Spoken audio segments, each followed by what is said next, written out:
Apparently, they went to the Bournemouth players went to a local nightclub after the game, but were turned away by the bouncer because a group of lads had impersonated them and were having free drinks inside already. The finest moment of their careers. Some little sods. Absolute chances. Yeah, exactly. Yeah.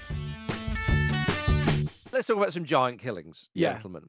And we have to be a bit disciplined here because we don't want to just reel them off for you, everybody, because we could do that. I remember that one. So we'll try and slim it down a bit. But where we have to begin is well before any of us were born. We go back to 1972, Hereford 2, Newcastle 1, which is, to me, and this happened 10 years before I was born, Ronnie Radford, the one player associated with the FA Cup third round, has FA Cup immortality. Yeah, he really does. He appears on every BBC compilation around the tournament, scoring that phenomenal goal to equalise. I always thought it was the winner. Yeah, it's not, is it? It's the equalising goal. And so, the Southern League side, Hereford United, they were 1-0 down against Newcastle. The fact is it took Newcastle to, the 82nd minute or something to score and go ahead. And then he picks up the ball, and the pitch is a state, all the rest of it. Like a bog. Oh, it's shocking. Genuinely just horrendous to even look at. Well, if you think pitches are bad now in lower leagues, they're actually not. It's mildly disrespectful sometimes when you talk about it. You're just comparing it to Premier League stuff. The pitches back in those days, in fact, you don't even need to go that far. In the 90s sometimes when you see Premier League coverage, even at the top level, it was ridiculous. But you're absolutely right. He hits this ball from all of 30 yards, and as Motson says in the commentary, it flies into the top corner. And it is the dictionary definition of a ball flying into the top corner. And then everybody runs onto the pitch to celebrate. And I presume if you wanted to go to that game, you had to wear a green Parker jacket because everybody's got the ball, and it is absolute chaos, and it's one of my favourite clips from football ever. Yeah, it's an amazing affair, and I read Malcolm McDonald's take on it. Oh yeah, who is obviously a Newcastle legend and former England centre forward.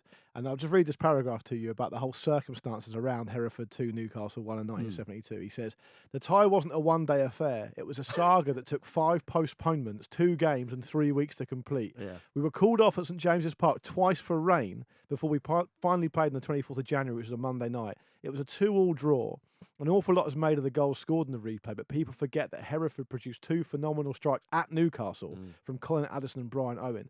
The replay at Edgar Street, where these scenes happened, of course, was then already called off 3 times before we played. We were trying to fit in league games while seeming to live most of January in Worcester, right? The replay was scheduled for 26th of January. We went down 3 times for it, and it became a 10-day wait before we finally played the match. We packed an overnight bag for one of the trips, and because we had to hang around for days, our clothes began to stink, right? There was a department store called Cecil Gee's in Worcester, and they'd never known a time like it. We were their best customers." Yeah, I bet.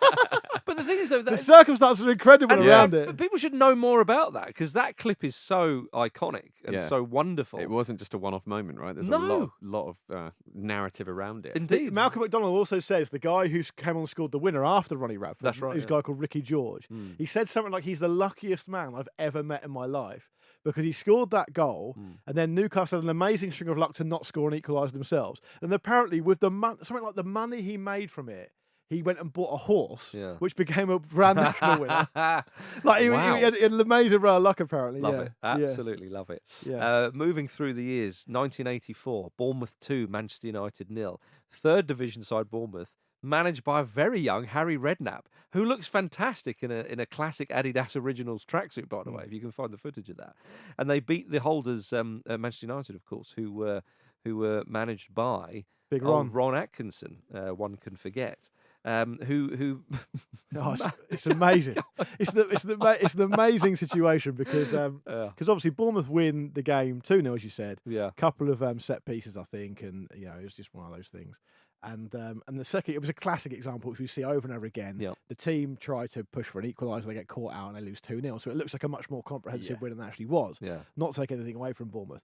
But there's a great video online, and I would implore anyone listening to this to go and watch it, of Big Ron on Saint and Greavesy, which was one of the big football chat shows at the time, and it went all the way through the 80s into the 90s, I think. Used to watch it quite a lot with my family.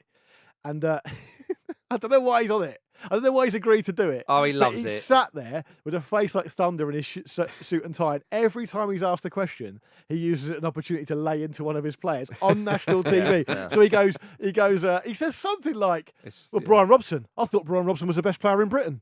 Look at him trying to put that cross in. Yeah. Goes into the stand. Gary Bailey. He's making mistakes. Yeah. He can't About his believe- own players. Yeah, Like yeah. even if he did that now as a pundit, you'd think it's a bit harsh. Yeah. Yeah. But he's digging out his own players.